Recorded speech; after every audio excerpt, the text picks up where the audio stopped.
Hey, yo! Ladies and gentlemen, welcome on in. My name is Percussive173. How we doing? How we doing?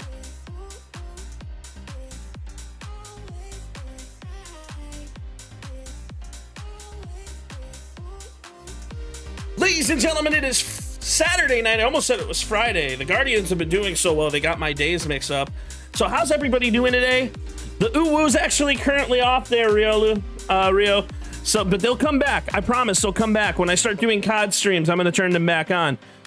But today, I am very excited because I have a really incredible podcast that we're going to talk about. For a lot of you guys that aren't really sure about what happens behind the scenes, like during like esport events, we have somebody who can really, I'm excited. You'll get to meet him very shortly. But so today is going to be another PSP podcast. Hopefully everybody's having a phenomenal Saturday. And as I know I am, I know my Guardians are. I mean, we're about to win 2 back-to-back, so hoping we shut them out. He said, no, it means you go lurk now? Oh, well, I appreciate you even stopping in. But yeah, no, the Uwus will be back a different day, I promise. But without further ado, ladies and gentlemen, I say we get started with the PSP podcast. So we're going to go ahead and start everything up.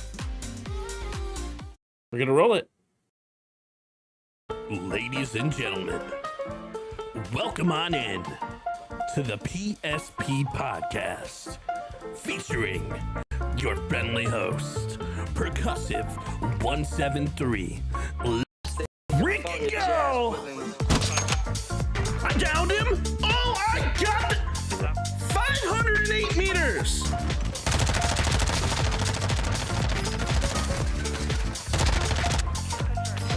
I'm pushing everything right now. He gets to Lockman. Dude, this Lockman is so good! Oh my god, I'm disgusting!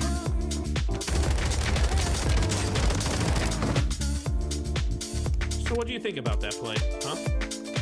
What were your thoughts? Not very smart, man. Not very smart, man.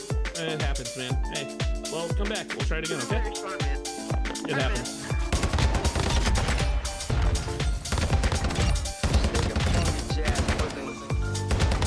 Shit. I guess I'm just gonna shit on him.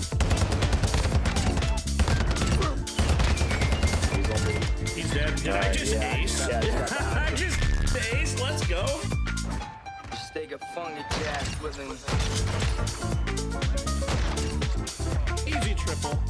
Ladies and gentlemen, it is my pleasure to have you be a part of the PSP Podcast. And I'm your friendly host, Percussive173, and let's have a freaking party. Ladies and gentlemen, welcome on into this incredible episode of the PSP Podcast. I'm your friendly host, Percussive173, where PSP stands for Perk, spreads positivity, because down here, this is a place where we laugh, where we vibe, and where we shine a spotlight on creators that are doing their thing. And today, we have an absolutely incredible guest. I'm very blessed to welcome on the one and only Big Rich X. He's with Rain, and he's a caster who brings the hype to the games. And not only does he cast, he also grinds as a gamer, and he's a content creator, and he's making his mark on the scene. So we're going to go ahead and dive a little bit into his journey. And without further ado, let's vibe on out. Let's welcome in Big Rich. How are we doing today? Am fantastic. I cannot complain. Folks, I just got to say a huge thank you to the passionate, the patient, and dare I say the perky and playful percussive in the booth here today as we get ready to yap each other's ears off. I do it professionally, and I hopefully can do it full time someday, but it's nice to formally meet you, percussive, and of course your community, and thank you for having me on. Absolutely. It is a pleasure to have you on, and we definitely would love to welcome you into the booth today as well. I do a little bit of casting type stuff on the side as well, but mostly I cast my own gameplay. At least that's how I kind of view it as a streamer. And I think it's really interesting to like have that type of mentality. So let's talk a little bit about you, man. Where did Big Rich come from, and what made you want to get into casting, or what made you want to get into content? Well, I hail from a lowly and sometimes damaged state known as Ohio, but I mainly got into content from my days in college and started streaming from a console and a TV my parents gave me that maybe measured 40 inches. And then I sat in a very uncomfortable chair for a couple of months and was streaming to no one. This was during the height of, I'd probably say, like Fortnite and Ninja, and everybody started streaming Fortnite. Is like, wow, this can be seen as a legitimate career. And then I was the funny one or the class clown guy, and my friends was like, Rich, you should start streaming. Rich, you should get into this, or you should try. And 6-ish years later now, I've kept going. I'm upgraded my setup just a bit. Got a whole green screen. Got my armory background here. Got my mic all set up. 3 monitors. A custom built PC from NZXT. Streaming lights. The whole shebang. And it's just been really incredible. I've met some phenomenal people along the way, including my peeps at Rain Above. And now it's just about keeping things steady, trying to branch out into new content and new casts, new opportunities, and see where the whole journey takes me. It's always awesome to like be able to see like where you start from like your beginning setup, and to kind of see like where things evolve. Like what's really funny is like I sat on a little chair with like a wooden background, and it was one of the most uncomfortable things ever. If you go back to my first streams, I actually had a gaming chair that I bought and I spent money on it. It was so uncomfortable that I had to throw it away. But the worst setup I've ever had, or I could say technically had, is I had my PC and I had everything set up, but I didn't have a desk at the time. So when I moved in with my roommate right after college, we got a bunch of like IKEA boxes, and he told me about the time he set up a cardboard desk.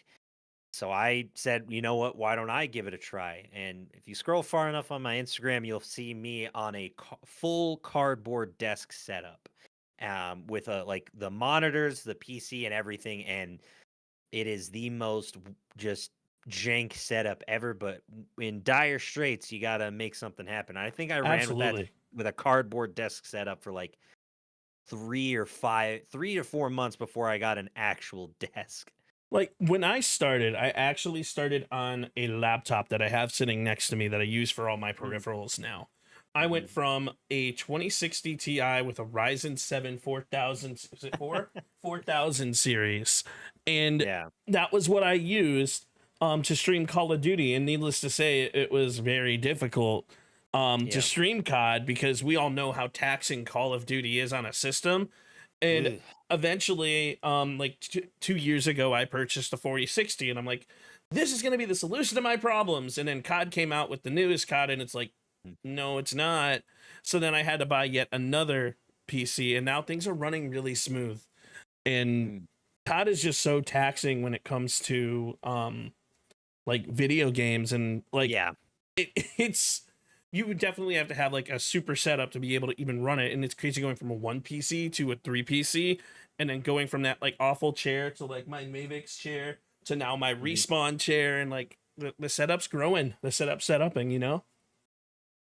That is always a positive and wonderful thing to hear, just because when you get to that point of sort of normalcy, or like just where you can get to, like, all right, now I can start trying new things, I can move to that next step. It's just, it makes everything feel so much more streamlined. You get to a sense of whole, and I'm like, I don't have to worry about this anymore.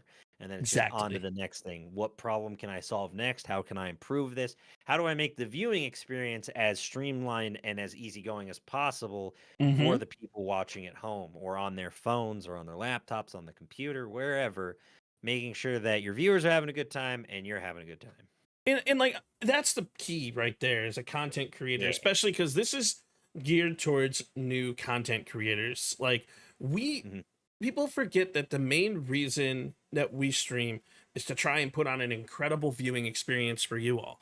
And it's so important to understand that basic level so that you can start doing things on like an advanced level, like going from, oh, I have just a camera in a capture card capturing the gameplay, right? Now it's like, oh, well, now I'm going to give you Tangia. I'm going to give you sound alerts. I'm going to give you text to speech. I'm going to give you things where you can make my face super big and like distorted and just do Mhm. something with laugh. And like, it's the technology behind things is so cool. So like Mhm. we always want to try to do what's best for the viewer. Yes, I could not agree more. That is the penultimate thing you can be doing as a streamer, because if your viewers aren't having a good time, you're not going to have a good time, and it just leads to negative vibes and negative energy all around. Because there's definitely been moments where I've tried to like force a stream because I was like, man, I gotta stream, I gotta get content out, I gotta post, I gotta, yeah, blah blah blah blah blah, and it just ended up being the wrong move mentally and emotionally, because you have to focus on yourself. Like, Yes. as much as everyone wants this to be their full-time job, as much as people want to, have those cool brand deals and make millions of dollars just playing video games, it's not going to happen overnight. You're not Very rarely you're going to have situations like Queso or Jinxie, um, or Sketch, where it's like, oh, these somehow seemingly overnight success stories is few and far between. Granted, I think we've seen a bit more of them than traditionally you may have seen, but those guys have been streaming and posting content and doing stuff well beforehand. It doesn't happen overnight for a lot of people. And even like, you take a look at some of the bigger streamers who some people are saying have fallen off, which I don't think is true at all. It's I don't just think it's like, true. no one is going to be the number one viewed streamer all the time. Kai Cenat, as much as he's having his hype moment, like, he'll eventually, like, it'll die down and then the next person will show up. Like, the world of content creation and streaming, it goes so quickly year to year. Ninja is probably the best example of this. While he's still a successful streamer in every regard, he's not pulling in 300,000 people anymore, and neither will Kai in probably like 5 years. And that's no disrespect to either of them; they're both successful. It's just the attention span of what seems like the viewing audience is going to change and fluctuate, and especially with the emergence of short form content in terms of like TikTok and YouTube shorts and reels, everyone's attention span is on a very, very short fuse. And it's like, Yep. all right, on to the next one, on to the next one. What next? What can I do to grab people's attention next? And how do I stand out amongst a huge deluge of influx of content? And it's tough. It's not easy for sure. But I do my best by just, I have a good time. I don't expect anything from it. It's not a career by any means. Would I love to do it full time? Sure. But at the end of the day, it's mainly about spending time with people I care about and enjoy spending time with. And absolutely, that's kind of the ticket there. And like you Mhm. mentioned, like the falling off, and I put it in air quotes because it's not falling off. Not really What fun. It's what just the algorithms change what they want to push out over time. The Mhm. social norm of what people want to actually watch is changing. Like before, back in like 2012 to 2018, I call them the prime COD years, where people were doing trick shots and like going around and actually like making a name for themselves on a sniping community, right? Mhm. That is evolving into multi gaming platforms, and that's evolving to IRL content, which is now Yep. evolving to Skate 4. Hint, hint. If you're a Mhm. content creator and you want to get noticed quickly, you may want to go play some Skate 4 because it's all Yep. over TikTok now and it's all over YouTube Yeah. because the glitched games, like the glitched games, the ones that have that funny open world content, Mhm. those are the things that people love to see. And it's back like when you did Game Alpha or Moon Alpha, right? Where they're like Mhm. John Madden, John Madden, John Madden, AU, like the stuff that like Yeah. brings people in. It's like everything's ever evolving. The next big thing kind of changes, and right now, Mhm. Skate 4, Minecraft, Warzone, Fortnite with their emergence of Prox Chat now, Yep. big ticket items. Borderlands 4, big Yeah, ticket items.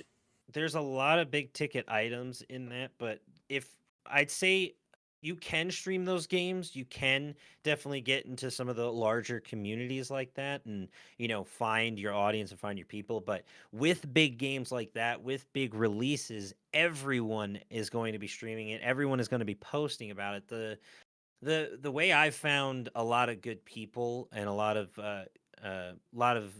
just returning viewers, other than my casting stuff, is through like some of the older school games and some of the less popular games that I've been playing, or that may not be played in a very long time, is like strategy games and city builder games. It doesn't necessarily have the largest following overall or the biggest brand awareness in terms of like just media awareness or like how often you see links or posts about it.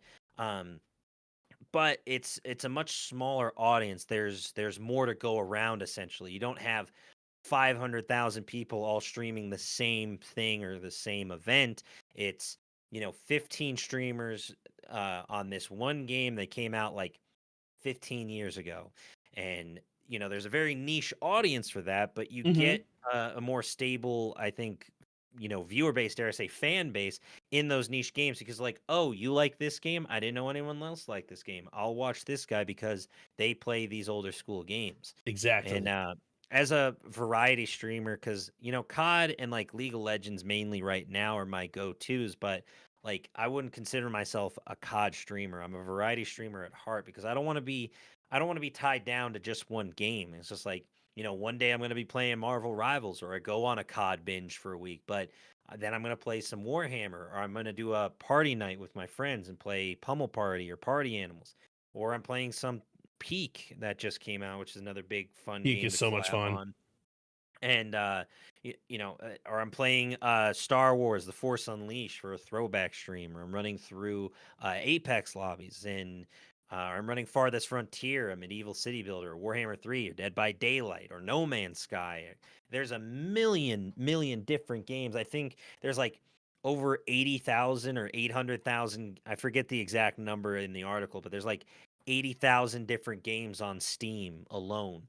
So there is plenty of opportunity in content creation. It's just don't limit yourself, I'd say, to just like the heavy hitters that you see, you know, all the big people playing, because that they got their audience because they played those games and they usually play them well, or they play it with a group of other streamers that are also big in it. Like Courage JD is my favorite example of this because, well, one, he's Mm-hmm. my favorite streamer and content creator and caster. So I'm going to be a little biased here and glazing him a bit. But uh, when everybody else was dipping off Fortnite, he stuck with it, and he's still highly regarded in that space, along with Cypher PK and Ali A and Ninja. But what Courage JD does so well is he still diversifies his content enough. And now that he's getting into GTA 5 roleplay streams with GTA 6 coming out soon, he's just going to propel even further when it drops, because that's the other thing you should prepare for as a streamer, especially if you're like medium to large size, is like when you have these big sequels dropping, and GTA 6 is going to be Mm-hmm. the biggest video game of all time. Yes, it is. Start ramping up your GTA 5 content, because then the audience will build as you get closer to that. So there's opportunities all around. I'm yapping a lot. I do it professionally, but You are more than welcome my, to.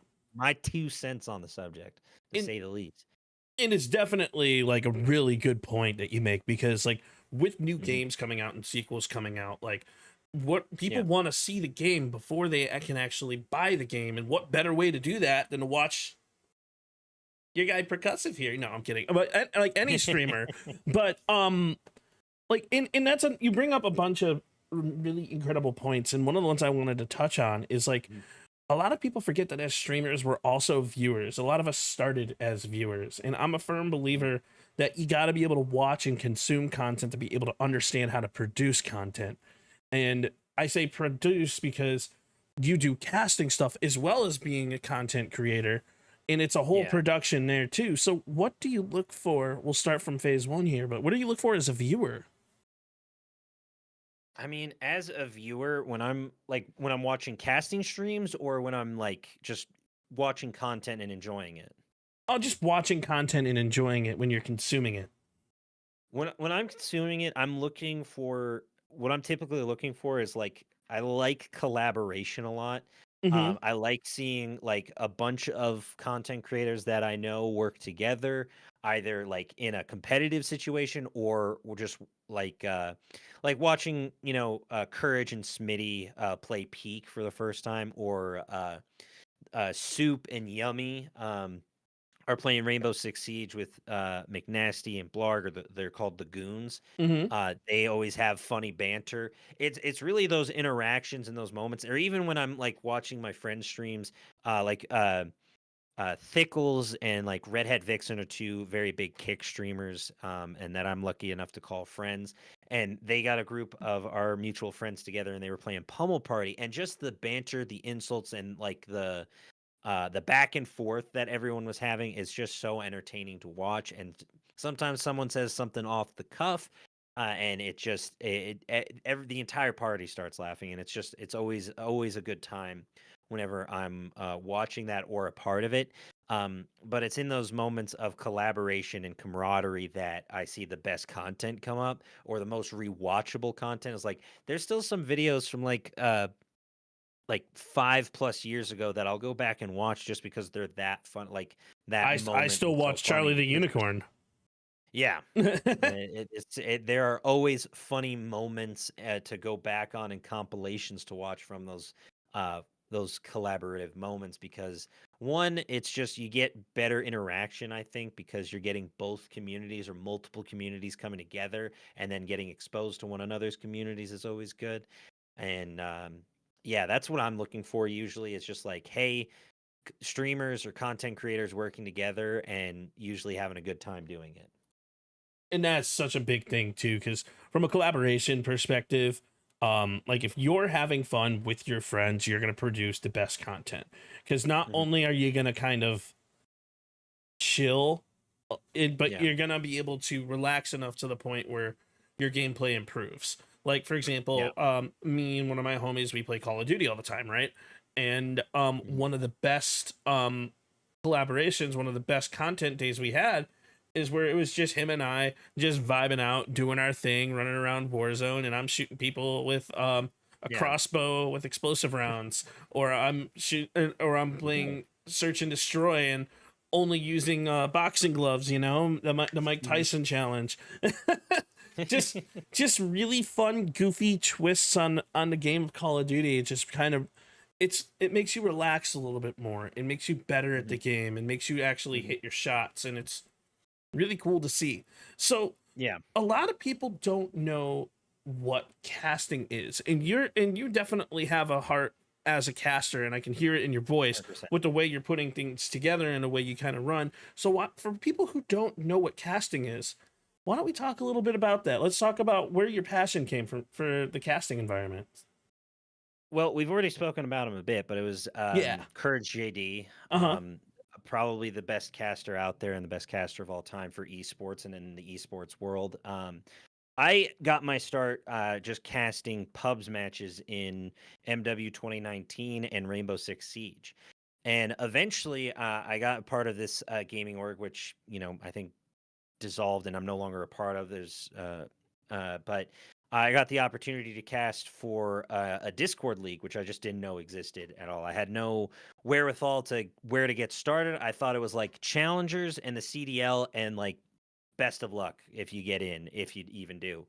But got introduced to the scene into this wonderful Discord league called AEC, and the rest is history. I got paid $3 for my first casting gig, and there are tears of flowing. I didn't know what I was doing in the Observer or production wise, so needed to clean that up a lot. But um, the main reason I got started was because Courage JD, when you are able to bring just that extra bit of seasoning to a moment, it enhances it so much. Like I always look to um, football or pro wrestling or NASCAR or golf or Yep. anything that has commentators in it, and it's like try watching those sports or try watching those events without an announcer, without a host, without a caster, without a commentator behind it, and it gets incredibly boring. So interjecting Casters real can, quick because you're bringing yes, this up, you're a mhm. Cleveland guy. Do you Jim have any Donovan, inspiration? Jim Donovan, Jim Donovan, Tom the voice of the Hamilton. Browns, may he rest in peace.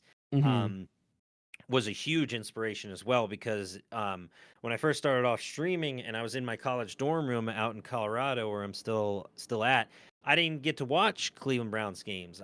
I listened to them through the Cleveland Browns app, and I heard Jim Donovan almost every Sunday during football season casting for the Browns with that energy, creating these storylines.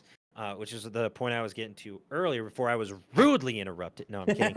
Um, these storylines through these events. It's like what person is playing the underdog, who's playing sort of the villain or the heel, who's the dark horse. What are these some unexpected moments that you're trying to set up for the eventual payoff? Those clutch moments that come from behind in the race, that last kill, that last shot, that one moment that sets up the rest of the match, the tournament, the LAN event, whatever it may be, creating these storylines and these plot lines for people to follow through is like, man, they came from the lower bracket. They've been fighting in these best of fives that have been going the distance, and now they get their rematch against this squad that took them out in the first place. Can they come back? Stuff like that. But to answer your original question and to get to your point, Uh-huh. um, Jim Donovan had such an iconic way of casting and bringing life to a football game, and Courage JD Absolutely agree. does the same thing for esports events.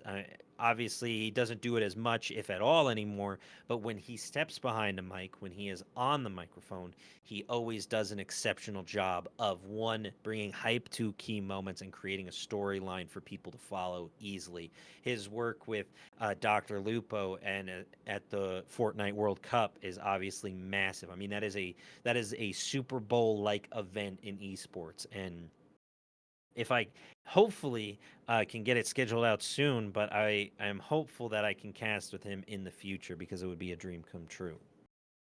And that's really awesome that you pull in some of those figures, that pure inspiration like that. And like for me, I'm a big Tom Hamilton fan, and Yeah, I'm also a big Jim Donovan fan. For those of you guys who don't know, we're talking about actual sportscasters yeah, in the Cleveland scene here. And I keep referencing Tom Hamilton because the Guardians just won the second game of their doubleheader, and both yeah. games were shutouts. And that's another thing that hit MLB history, but we're not going to talk about that because even though I'm a huge Cleveland fan, but let's go Guards.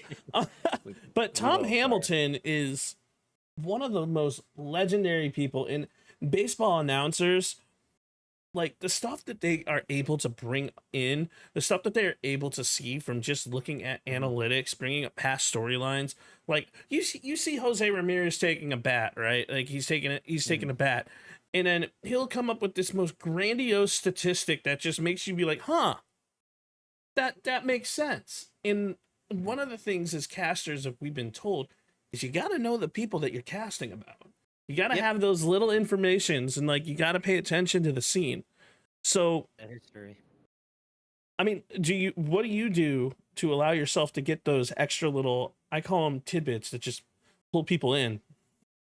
Well, it's obviously you have to stay up to date with stuff going down on the timeline, announcements being made, roster changes, delays, everything on Twitter, because nobody calls it X. Yeah, no one calls it X. You have to have some sort of social presence as well. You have to stay up to date with any drama that may be going on. If you can attend or watch LAN events, those are key as well. There's a lot of trash talk that goes on at those, and there's also a lot of schmack talk said. So keeping up with that is important. Your really big thing is just trying to stay up to date with the scene, with news, with everything and anything going on, and especially with competitive esports. That's the most critical part, I think, is just doing your research and your prep, because you can commentate the game, but to understand the people and to interact with them and to know their motivations, why they're there, what they're showing up for, can just enhance what you're doing. Mainly because then you start to care about the storylines you've created, or you start to get invested in the scene as a major part of it. And while I don't know how much of a role I play in that, it's just nice knowing that when I go to a LAN event for Call of Duty, more likely than not, people are going to recognize me. People are going to say, hey, they're going to say, I love your casting. If you have any advice, or what have you been seeing? Are they just coming up to talk and to interact, to catch up? Hope you've been well, so on and so forth. It's been truly a blessing to have the people I've met still be a part of my my career as a content creator and caster, and hopefully that continues with Black Ops 7, with Valorant, with League of Legends, whatever it is I'm casting. I hope I can continue to meet wonderful people, because it has been nothing short of a gift, the friendship that I've gotten over the past 3.5-ish years that I've been casting, and 6 or so that I've been streaming. And it's so important to get yourself to these LAN events if you want to start getting into casting and stuff like that. And one of the things I wanted to bring up is a caster's best friend is their producer. And Yes, we would be nothing without the people doing the production aspect. behind the scenes. Yeah. And a lot of the things that, like I'm saying here, people are like, wait, what's a producer? So for those of you guys that don't know, a producer is somebody that actually has all the overlays, that has all the scene changes, that runs all the advertisements, that runs all the stuff that actually makes the scene. Imagine it like your personal scene changer, as well as somebody who is in Your the game. stream assistant, essentially. Your stream assistant. They're going to give you all the facts. They're going to give you all the stuff to be able to allow the casters to cast. So Yeah, I always see it that way.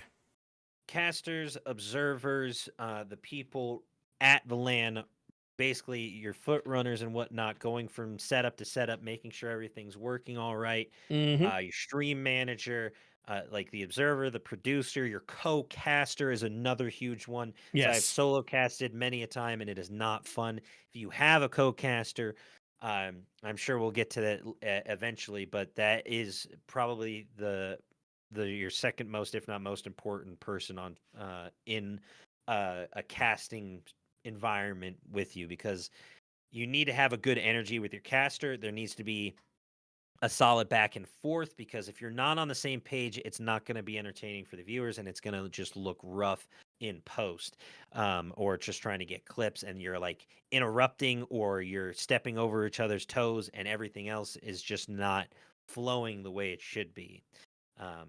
But yeah, the having your production peeps having production set up beforehand and running tests and getting everything done and getting everything set up is a huge part of it as well. There's so much behind the scenes that people don't Yeah. actually see when it comes into putting on a full production.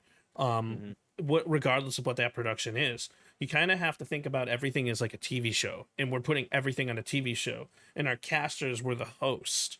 We're the host with the most that allow everything to go through in that banter that he's talking about with co-caster. So the way to kind of view is like co-casting. This is kind of like a co-cast in a way, even though it's a podcast and we're just talking about like content and yapping.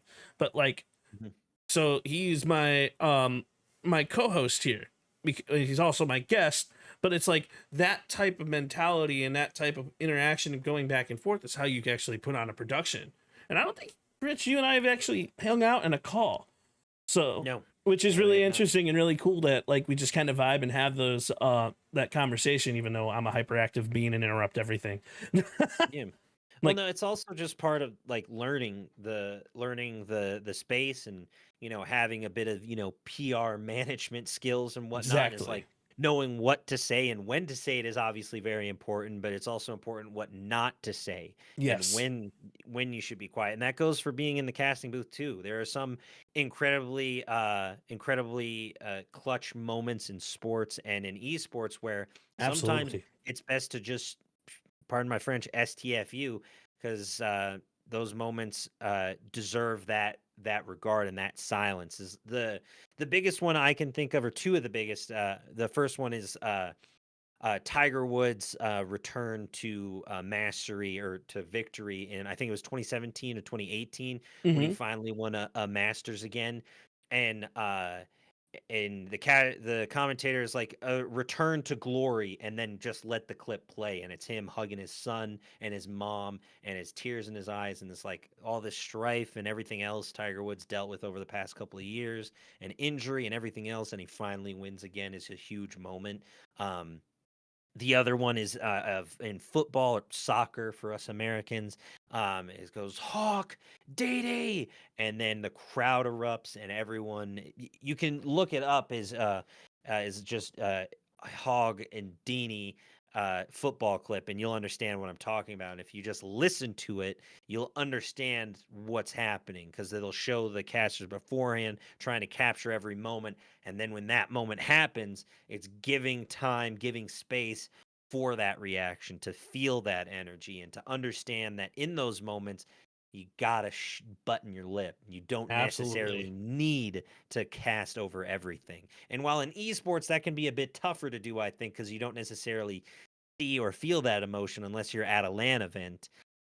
Nonetheless, it's still important knowing when to hold your breath for a moment and understand, oh, we just watched something incredible happen.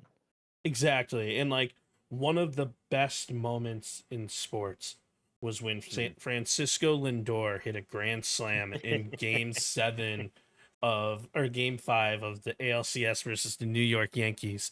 And you'll hear me bring up Tom Hamilton a lot, and you'll hear me bring up baseball. I'm a big sports fan, but what the only thing you hear is it's a swing of a drive to deep left.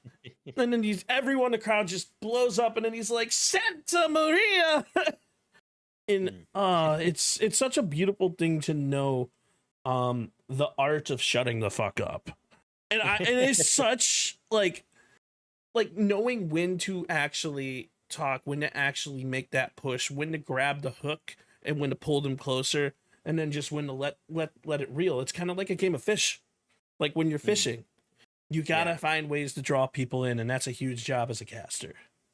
Yeah, 100%. Finding those moments and really just getting to experience them from the best seat in the house is just great. I really do enjoy. I really just enjoy being able to bring those moments to life, to be there for those clutch, clutch rounds in search and destroy. Those moments throughout esports history, at least in the amateur scene, is like it may not get the same sort of like glitz and glamour that the pros get, or maybe not written about as much, but the amateur scene has created some incredible moments that I've been grateful to be a part of, and been awesome to see some incredible people along the way as well. So, an, another thing that I would love to talk about here is casting Yes. takes so much energy. Like it takes a Yeah. ton of energy. So how do you prepare yourself before a match or before an event? What is your go-to? My main thing is water is probably the most important thing throughout the day. Is making sure you stay hydrated because we're going to be speaking a lot, and you're going to have to take plenty of sips of water, like Percussive just did, and it's going to be a bit exhausting throughout the day. The second thing is cough drops. If you're going to be talking, if you're going to be a play-by-play caster, rather than color commentary, because play-by-play typically speaks a little bit more and a little faster, a little quicker, a little more energy, so on and so forth, like I'm doing now. Taking a breath, making sure that you're not catching yourself off guard. Think before you say, processing before you say can be tough, but it's a learned skill in the moment with a million different things on happening on screen. Figuring out what to say and when to say it also comes in. But um, I prep just by okay, who's up next? Who am I got? What rosters are showing up? Who can I expect? What storylines have been prevalent in pool play, or what are we? What are we getting into first? What maps are being chosen? What legends are being picked, or what characters are being picked? Also play into how I'm going into it casting wise. But water and cough drops are probably the biggest thing, just because it helps with the sore throat. If anything, I recommend like breezers or just like you don't need like heavy intense cough drops because that's gonna just mess with your mental a bit with how much like medicine or whatnot is in there. But they Mm-hmm. have stuff specifically just for sore throats. Um, I think Ricola has a good one that's like a berry flavor, and then like the house Ricola. breezers. Yeah, the house breezers are easygoing ones too. So they're not habit forming or addicting. It's not like cough syrup or anything. Um, but just making sure that you have water and a cough drop or two, and it'll go a long way. And then depending on how long you're casting for a LAN event, you're expected, it can be a 10-plus hour day. If you don't have a third caster to rotate people in and out, trying to find breaks or breaks in between matches to grab Mm-hmm. food, to stretch your legs, to get outside if you haven't stepped outside is hugely important for your mental. So those are some tips and tricks, but you'll learn as you pick up what suits you best and what you can find will work best for you, because there's no one solution. But water is a must. Something to drink, obviously. Cough drops or sore throat drops. I wouldn't say cough drops, but you get what I mean. Whenever I go into any type of like podcast event, kind of like this, or like any type of casting style event where I know I'm going to be talking, where I know I'm going to be conversing, where I know you guys are going to kind of see like my gorgeous beard, like I'm going to make sure I have one of like five things: water, I'm going to have a bunch of coffee, I'm going to make sure Yep. I have a fan going in the background because I run with some pretty awesome SFX. You actually can't even hear it because it's the same sound level of my computer. So I have airflow, I have water, I have coffee, um, and I always have a way to grab food, or at least have food. In my case, I always keep a little bit of nuts here in case I gotta grab something quickly. Just a little bit of nuts by your desk. You never know when you might need them. You always gotta have some of these nuts. But Terrible. they're it's a long standing joke. So the funny thing about that is back when I first started streaming, I was eating peanuts and someone was like, "Oh, let me have some of these nuts," and I'm like, "Did you just hit me with these nuts?" And he's like, and ever since then, Crazy. just turned into an inside joke, and I only call the peanuts that I have at my desk these nuts. So it's just a funny little thing that happens over time in the community, but. So yeah, having the stuff that you have in front, like beside you, to be able to nosh on, to be able to make sure that you're gonna like hold your own, is so important. So Yeah. what's we talked about the prep to casting here, but what's one casting moment that you'll never forget? Ooh, okay. Obviously, tough question. I have to think about it for a moment. Sure. Because I've already touched on my first casting gig, a bit, so that's we've said it. I don't want to use that one. even though it was a very proud moment for myself and my community and everything else. But my biggest casting moment, I'd say, is probably when I got to cast my first LAN. Because you feel the energy, you feel the passion from the players, uh, you feel a lot more important sitting at a desk in a LAN center than at your desk at home. And to know that I've been working, I've been grinding, I've been posting, I've been sharing, I've been reaching out, I've been doing anything and everything to get this shot, to get this opportunity. And now that I'm finally here, it all finally coalesces to be at a LAN, to meet with the players, that I've casted for a dozen times over online, but never met in person.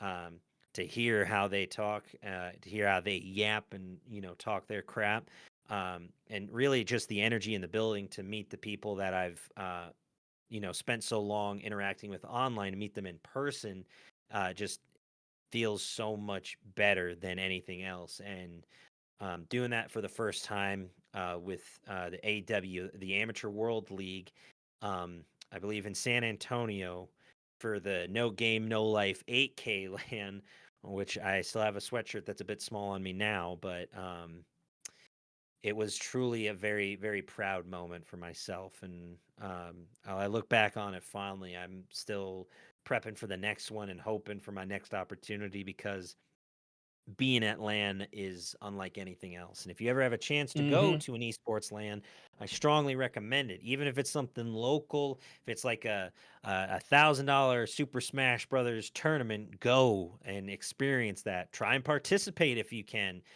Get a squad together or start practicing, and pay the small entry fee. Find your local LAN event, and try and attend, try and get involved, because it's a completely different energy. And please bring deodorant. Yes. We need to change the dynamic, and especially for the men's esports team, because I've been at a few women's esports LANs. But just in general, you're going to be in a fairly packed, sweaty environment with people in front of a bunch of lights and a bunch of computers. Hand sanitizer and deodorant. Your hygiene is important. Do not forget about it because you're playing a video game. Thank you. I definitely can agree with that one. It's like that's a rule though. If like you go to any group gathering, so always make sure you have deodorant. Always make sure your teeth are brushed. Make sure you have gum in your pocket. Make sure you take care of yourself from like that style of perspective. But Yes, I agree with you 100%. If you haven't gone to any type of LAN event, get yourself to a LAN event, because LAN events are incredible to experience, even if it's from just a straight viewer perspective. Like I've been with Rally Esports for a couple years now, and like they're a phenomenal organization, and great org. Put on a ton of LANs, casted for their LANs, casted for their players. And just a great job. But like Percussive is saying, even if you're going as just a viewer, not a participant or a caster or someone working the event, just go support your local esports scene, because I promise you, the people you will meet and the interactions you will have will be worth it, because it can. Yes. You can make friendships that last a lifetime through video games and through LANs especially. I could not have said it better myself. And like, but going to those events is so important. And like one of the funny things in how I got my first I don't think I even told Sam this yet, but how I got my first casting gig was I was actually at a Super Smash Brothers tournament at 16-bit here in Cleveland, and it was a Twitch event, like with a whole bunch of different Smash Brothers people, and I'm sitting there behind the scenes, like just doing a play-by-play of everything, and like no one can hear me except for the people who are walking by getting the thing, because it's like, so all the players are on like they're on the far side of the bar, and I'm sitting there watching the actual screenplay, like actually at the bar, and I'm doing a play-by-play, and I'm like, oh, and Marth goes, and he hits the kicker, or whatever the hell I said, and someone was like, dude, you're really good at this. And then the next event, they had me do my first casting gig, and I'm like, but I don't know what to say. I don't know any of these people, so I just started talking about how my favorite character is Pikachu in Super Smash Bros. Melee. There you go. So yeah, and like Pikachu's is the shit. So you can't talk past about her. She's sitting right back here. I was a Yu-Gi-Oh kid growing up, so you can have fun with the Pokemans. I'm not getting It's time involved. to duel. Exactly. My good friend Dark Magician will save me. Sorry, Pikachu's always got my back. She's always watching over me. But Fair enough. so I mentioned Rally as like one of the esports teams that like Yes. I kind of run with. Let's tell us a little bit about Rain Rally up. here. Huh? Yeah, Rain Above. I've been with them as a content creator slash streamer for a few months now, and Mm-hmm. it's just a good group of people. That's mainly, especially on the amateur scene and the lower level of esports orgs, because obviously it's not like Optic or 100 Thieves or Liquid or TSM or any like those big sort of name brand esports. Like you could say to a casual viewer and they'd know who they are. It's mainly a group of friends coming together and say, hey, we're going to play party games. We're going to post content together. We're going to collab. We're going to be in VC hanging out. Rain Above's doing a super awesome thing right now, raising money for suicide awareness from September 15th through the 30th. It's the Suicide Prevention Donathon, which I think is incredible. Bringing awareness to a tragic thing that's you know has affected a lot of people, myself included, just with either family or with friends or just people close to you who sadly you're just going through something that you may not be able to fully understand or comprehend, and they end up making that ultimate decision. And it hopefully, with however much we raise, it can help contribute towards resources and just having a conversation about suicide prevention. And I appreciate an organization that takes those leaps and takes those steps towards improving the community, improving the world, however small of an effect that may have, even if it's that $20 donation that goes to helping something or someone in some regard for suicide prevention, because it's a very taboo topic and people don't often bring it up.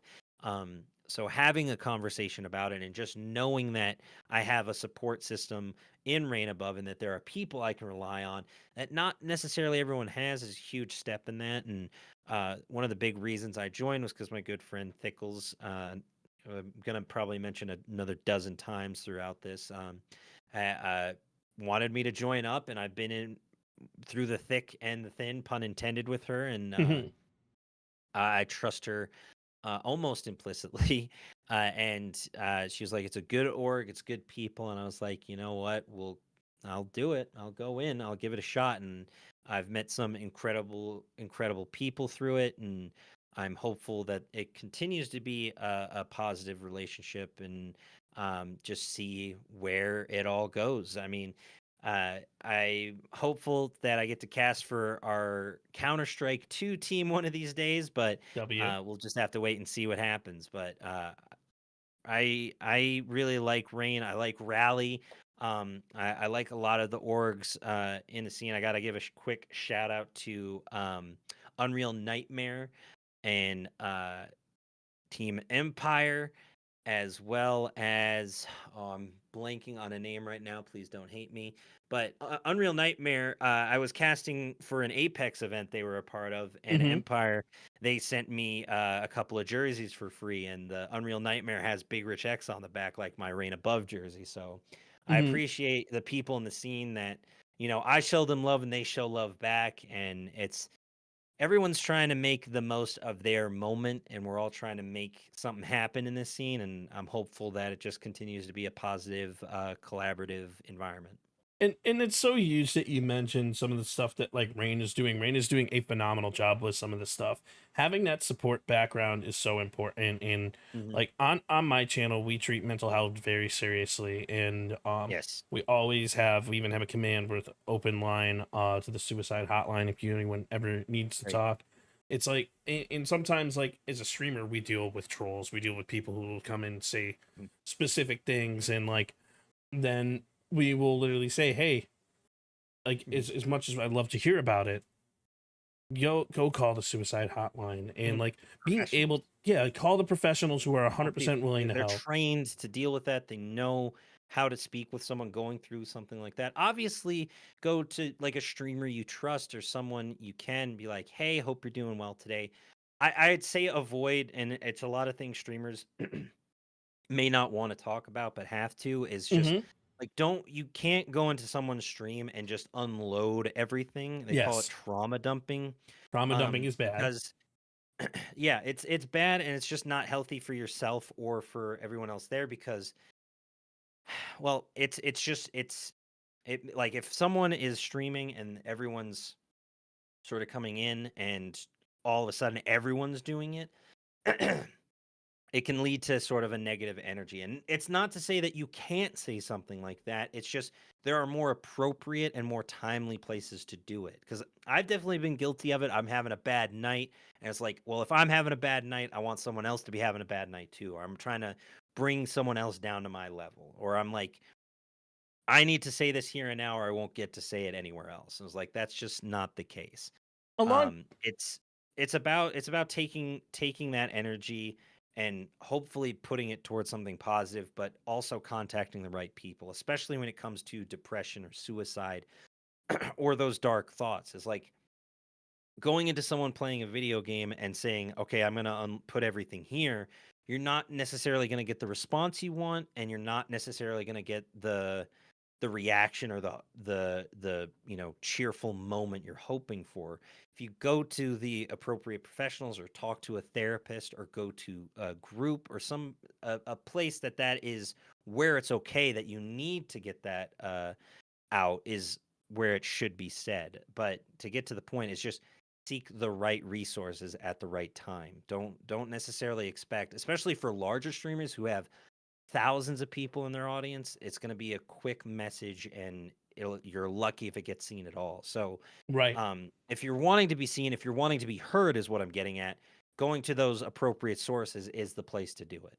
100% agree. Going to the proper sources, taking the proper avenues, because that's the best thing that you can Yeah. do, not only for yourself but for everybody involved. And like kind Mhm. of swapping notes back to the kind of positivity aspect. Yeah. Like I'm the type Back of on the positive. person. I'm the type of person who, like, if I'm ever having like one of my like real off days from like depression, I Mhm. actually go and be super positive and super kind, super nice. Like, and it's sometimes it's even over the top. And like I know that's like my therapist, and we're not gonna have a whole therapy session here, my Yeah, yeah, I get but it. like my therapist like says it's a good way to allow people to still see that you have an internalized heart there. And like Mhm. sure, like talking to therapy is extremely important. I do it. So Mhm. it's definitely important to allow yourself to be positive for yourself, and like everybody has their own coping mechanisms, and it's always best to talk about that with your therapist. So Yeah, but 100%. so how going to content creation, because a Yes. lot of people don't know how to grow. Um as a new Mhm. creator or an aspiring creator, someone who hasn't been around the scene, what is your advice to people on how they can Mhm. take steps to grow? The biggest thing is consistency, and you're going to hear that a million times over from however many how-to videos there are out there now about how to start streaming and how to grow your audience. And there's no one set answer. You're not going to get either. You're going to get the million. It's like stream consistently, stream different games, play what you like, so on and so forth. There's very generic answers out there, and I'm probably going to repeat some of them, but the biggest thing is obviously consistency, because if you don't have a consistent schedule, if you're not streaming regularly enough, if you're not posting regularly enough, it's going to fall by the wayside and you're not going to stand out whatsoever. So it has to be consistent. The second biggest thing is playing something you enjoy. You can't be grinding, 12 hours of League of Legends, cursing up a storm, in a bad mood, yelling, screaming. And yeah, you'll get interactions like that. You'll get people reacting to you being upset, but you're not going to be in a good state of mind, because there's definitely been moments True. where I've just ended stream because I was like, I'm not in a good mood, and nobody's going to want to watch me be all grumpy and self pitying. Um, because it's just not entertaining. It's downright sad looking, and it's bad. It's just bad. Um, so have fun with what you're doing. Enjoy what you're streaming. And yes, you can get upset and you can get mad on stream. I'm saying that you don't have to hide all your emotions, but if you're not having a good time overall, neither will your audience. The third biggest thing I'd say is have a clear microphone. You can put a webcam up, and it definitely helps a lot, I think, to have a webcam, but quality audio is everything. Bingo. Because if you're not having clear audio, if there's a bunch of static, if there's a bunch of background noise, people aren't going to want to watch you. The biggest thing is obviously just clear audio. And then finally, the biggest thing I'd recommend, and it'll show this, the best thing I could say to do is be active. Even if you have 0 viewers, because that's what I had to learn for a very long time when I first started streaming, is just you talk about the game, talk about your day, talk like as if there's, 5 or 6 people watching you, or 500 or whatnot. Just so then you keep that energy up, so that when someone does stop by, you can have that energy, you can be there, you can interact. And the big video I, point to is Ludwig, one of the biggest creators out there and biggest Mm-hmm. streamers. He recently did a video on, I started from 0 and streamed from no one, and no one was interacting with him. No one was talking for like 4 hours. So it was 4 hours of him just talking to literally no one. But when he did get people in there, it's like it's a huge like sigh of relief. It's like, okay, I'm getting interaction, I'm getting something. And it's trying to make the most of that first impression, because again, people are on those short attention spans. It's the TikTok, it's the YouTube shorts, it's the reels, it's the everything. And it's on to the next moment. So when you do get a viewer, make sure that you're there. The final thing I'll say is stay away from follower only and subscriber only streamer modes, at Yes. least early on. Because if you're follower only, especially on Twitch and Kick, you're going to get very little interaction, because you have to earn that follow. You shouldn't expect the follow right out of the gate. When you start building an audience, you can have like follower only or streamer or subscriber only days. But when you're first starting off, just avoid follower only and use it only if you're getting like hate rated or bot rated or something, because then it can serve its use. But if you're genuinely trying to grow your audience and get more people in your stream, avoid those like restrictions on getting new viewers. Absolutely agree. Like putting yourself on a follower or subscriber only mode is going to actually limit your visibility. And it does that purposely. It's like people are not going to feel like they're part of the community, and they're going to want to. And like it does, if you're smaller or you're still kind of starting out, it puts you behind the 8 ball. And like to echo your points, like whenever I talk to anybody about growth and stuff like that, I always tell people, have fun, be yourself, post consistently, and remember to be introspective about your product. And that's a one you didn't say. So what do we mean by being introspective? It means you look back, you pay attention to the metrics that matter. For example, no one cares about your viewer count. The only thing that you should care about is when the viewer count drops after the stream, when you pay attention to the analytics.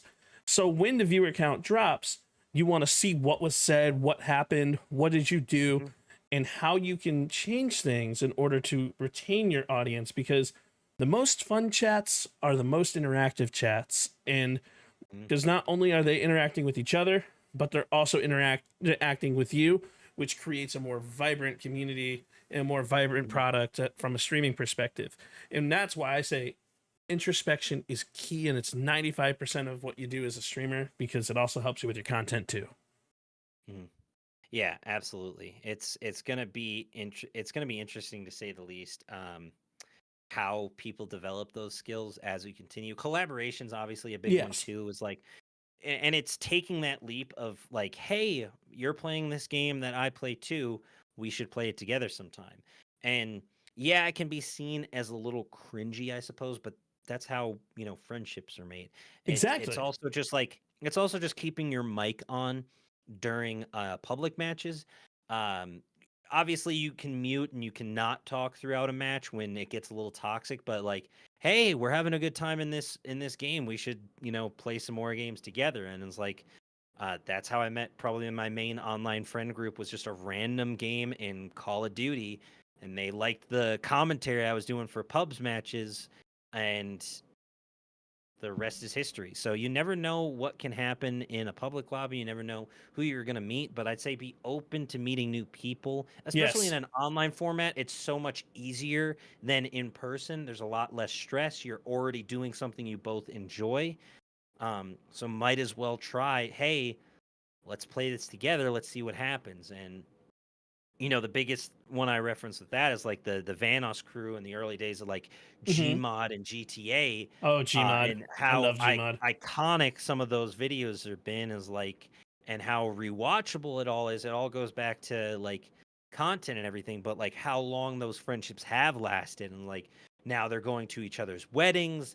They're, you know, they're there for each other's kids, and like how much their relationships have developed from just, hey, let's play some Gmod, to where it is now is insane. Gmod is one of those games that really just changed the entirety of gaming when it was Changed the landscape. released. It changed the entire landscape. It's And like Gmod, Minecraft, GTA, unfortunately Roblox, and like these long-lasting, like huge games that continue to bring in new players, new communities. And again, back to Courage JD, he was in mainline Fortnite, was only playing Fortnite, and then all of a mhm, sudden found GTA roleplay and fell in love with it. And now is collabing with new people, interacting with new people and new servers and new communities, growing his audience, expanding his audience while still maintaining Fortnite when they have like updates or the proximity chat. So it's finding your niche, but also realizing, hey, there is opportunity out there when the iron is hot and when you strike it at just the right time. So timing is everything, but again, those happen when they happen. There's no guarantee that something is going to work, but you got to at least try. 100% agree. Never put yourself in a box, because a lot of Mm-mm. people like to put themselves. I know that like when you go live on Twitch, Kick, or like whatever platform you choose, they ask you to give yourself a category. But remember, that's for the game that you're currently playing. Don't put yourself in a content box. Keep Mm-hmm. yourself open. Open your doors. Network properly. And networking properly is another thing I want to talk about here, because a lot of creators network wrong, and a lot of creators will go into somebody's Discord and then they'll just be like, "Hey, are you free? Do you want to play?" After like hanging out with them one time, and then they'll start posting into self promo, and they'll be like, "Well, why is no one coming to my stream?" Well, I mean, self promotion, those channels. Find me one person who actually looks inside of a self promotion channel. Don't rely on self promo. Don't rely on Yes. follow for follows. Don't rely on Yes. lurk for lurks. I've tried. I had joined those communities early on, and like, yes, you may get a raid every now and again of like 30 viewers, and it feels great, and you have 50 people chatting in your stream or what have you. Mm-hmm. But then it is the biggest scam in the streaming industry that, and I still deal with it sometimes. Like my content definitely hasn't like popped off or done anything crazy, and like I'm not going full time anytime soon by any regards, but I still get people's like, hey, I'll follow you if you follow me. I'm lurking, you should lurk on mine. It's like, that is not, you will not grow an audience, you will not grow a community that way. You'll get, your numbers will look good for a little bit, you'll get a bunch of new followers and everything, and it'll be nice, but it does not work in the long run. It will not work in the long run, And and it is a scam to say the least. I have people who come into my chat and they follow me and they're like, "Hey, you should follow me back. I also stream." And I'm like, "Okay, I'll check your content out first, and then if I like what I see, then I'll give you a follow." And they're like, "That's so stupid. Why don't you just follow me back?" I'm like, "Because I'm not going to give you a number, because if I follow you, that means you're showing up on my FYP. That means you're showing up on the stuff that I'm watching. If I follow you, there's a reason why I'm following you." And I never do a follow for follow type deal, because it doesn't work. In the stuff that I want to see might be not be the stuff that you're putting out, and that's not a diss.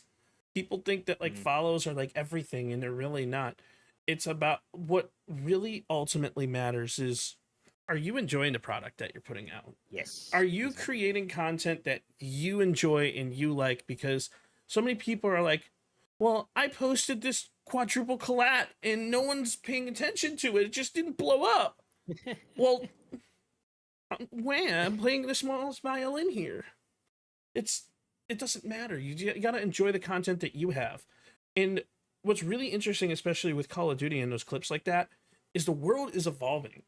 So instead of doing just a quadruple collat and posting it and expecting it to blow up, just like casters do, you got to hype people up for it. Mhm. Which is one of the reasons why I watch Cpreds a lot, because some of the stuff that he does with his hooks is one of the coolest things ever in Call of Duty. Exactly. It's finding your what's your moment, what's your thing, what is your reason to that someone should follow you? Why should someone care about your content is what I ask Exactly. myself a lot. Why should someone watch this over someone else's is the biggest thing. Is like, yes, it's competitive. Yes, you want to be viewed the most, but you have to ask yourself, like, the thing I started doing, or at least wanted to have started doing, I should say, I'm mixing up my words, but you No have to worries. go back and watch your stream. Are you enjoying it? Are you noticing in long stretches that you're just not saying anything? Is it just big gaps of silence? Are you enjoying what you're watching? Is the game entertaining? Is the stream entertaining? Is the audio right? Is the visual right? Checking everything to make sure that it is as streamlined as possible. And then getting a viewer is huge. So you have Introspective. to be you have to be self-critical at times. Obviously, Yes. you're going to have streams that are off. Obviously, you're going to have moments where it's just not hitting and it's just not something ain't right. It was like, okay, what do I need to change? How do I improve? How do I get better? 95% of streaming is introspective work. I kid you not. And it's Mhm. going back, watching your stuff. I kid you. So I posted a minute and 38-second long video 2 days ago, right? Mhm. And when I tell you I watched that video close to 150 times after I posted it, I did. And I even waited a day and then watched it 10 more times. And the reason why is I wanted to see if there was a point where I stopped paying attention. Mhm. And when and where did I stop paying attention or feel like I wanted to do something else? Because if I'm able to watch that video 150 times straight and still be entertained, Mhm. that's a great video. And it might not reach everybody that I want it to, and it may not reach the right people, but you know what? I'm gonna post it out there and I'm gonna still enjoy it. Mhm. Like, look at Marcus the Worm in like the VR chat. Look at how he blew up. He said, Mhm. "Robert, I hate this rock. I don't like this rock." It blows Simple up. stuff like that. It's yeah, and I've been in the same boat where it's just like, okay, I'm gonna spend 3 hours editing this video. I'm gonna add all of these clips. I'm gonna add all of these sound effects. I'm gonna make sure the audio's right. I'm gonna do everything. I'm gonna do everything. I post it, get 6 views.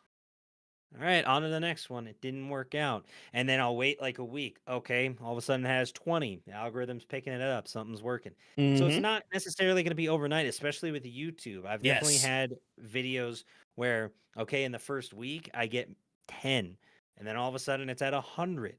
Now I'm at 150. Okay, we're getting close to 200.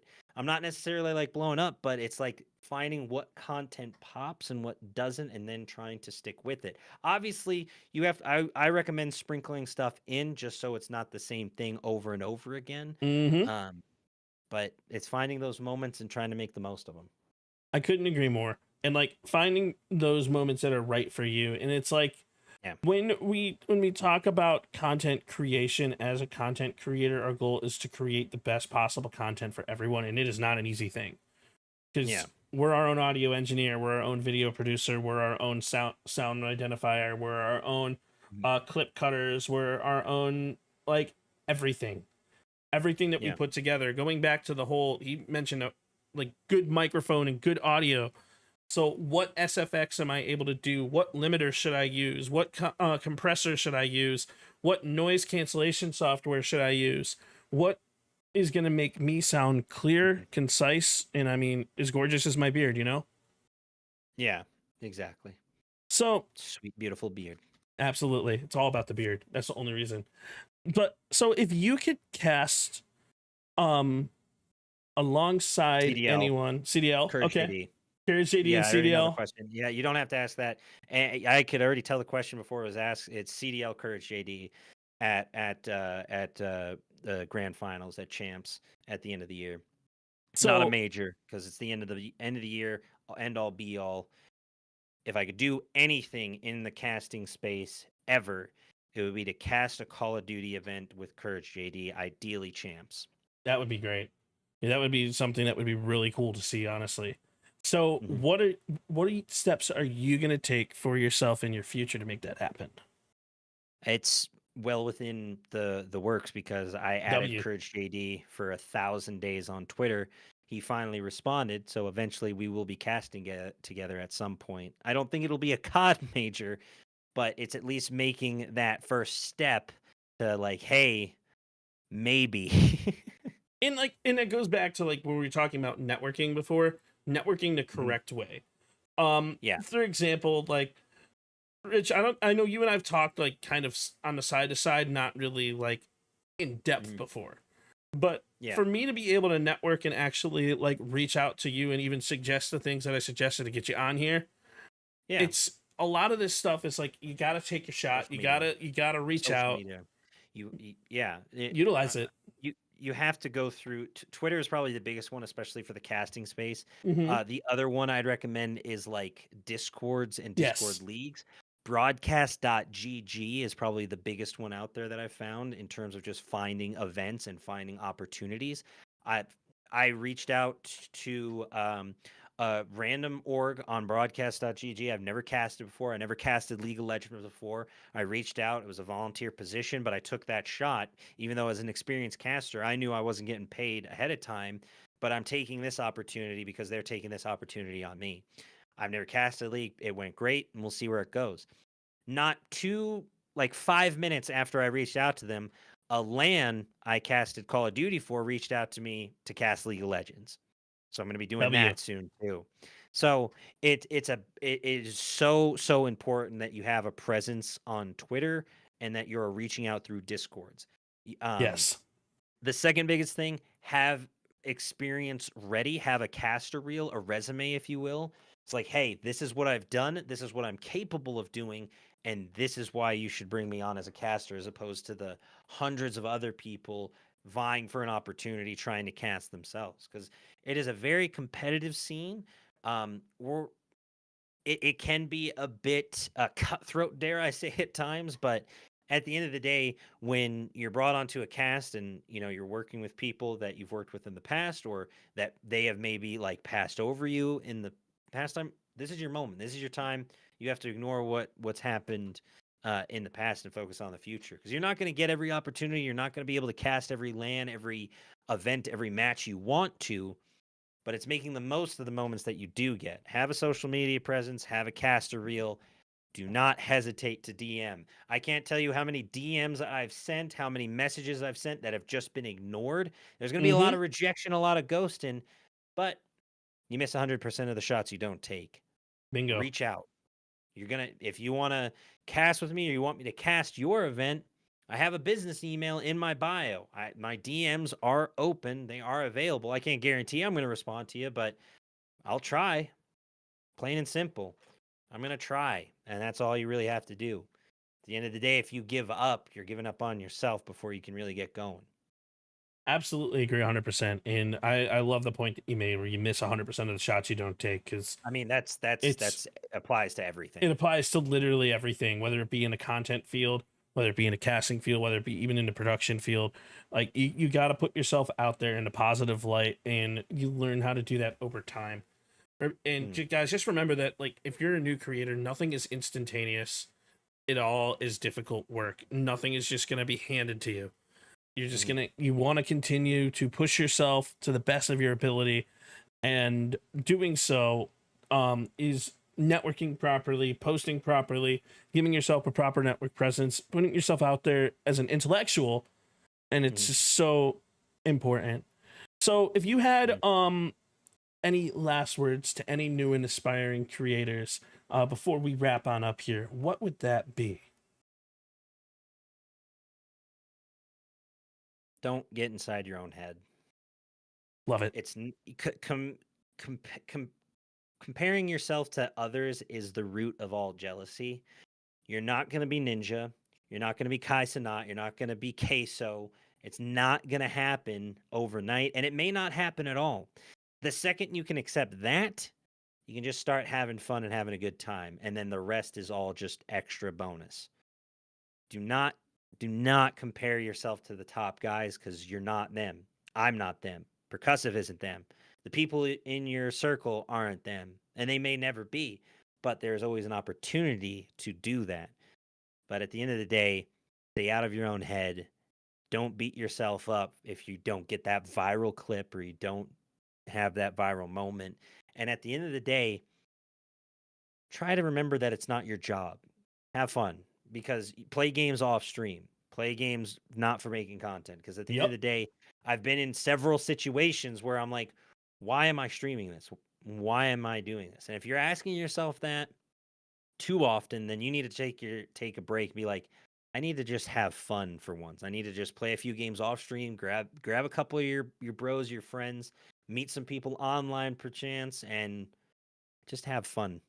It may be a bit generic and it may be a bit cheesy, but I eat a bunch of dairy anyway, so deal with it. Absolutely could not agree more. Definitely make sure that you're having fun if this is what you're trying to do. If you want to get into content creation, the all content comes from having fun and putting yourself in like super bright situations. Like even me offline, I play New World. Like no one knows I play New World because I don't stream it. But I'm level 56 now. Yeah, deal with it. I'm a badass bow and arrow player. So boom. Play those games offline. Make the connections that you never think you had, and don't ever be afraid to reach out and ask questions. Yep. Well, either way, I just want to say thank you, Percussive, for having me on. Thank you for welcoming me into your community, and thank you for letting me yap as much as I needed to, because as a professional yapper, I do it a lot, and I don't like to hear myself talk, but I do like to yap. So thank you for having me on. Thank you to your community, and thank you for responding to my reply on the X. As simple as that, folks. And then collabs happened. Took 2 seconds to type that out, and that's all it takes. So thank you, Percussive, and I hope you have a wonderful night and a great rest of your weekend. Hey, you as well, Big Rich. And a big shout out to Big Rich and band fam. If you are not following Big Rich, please make sure you are hitting that follow button. Please make sure you're going to check out his content. Show him the love like we always do. And do it. Big Rich, thank you once again for pulling up and sharing your journey and dropping some incredible knowledge about gaming, about casting, about content creation. Because, ladies and gentlemen, the PSP Podcast stands for Perk Spreads Positivity, and we could not spread positivity without our people here too. So, appreciate you all. Make sure you guys are following him and Reign Above. And as always, I'm your host, Percussive173, and until next time.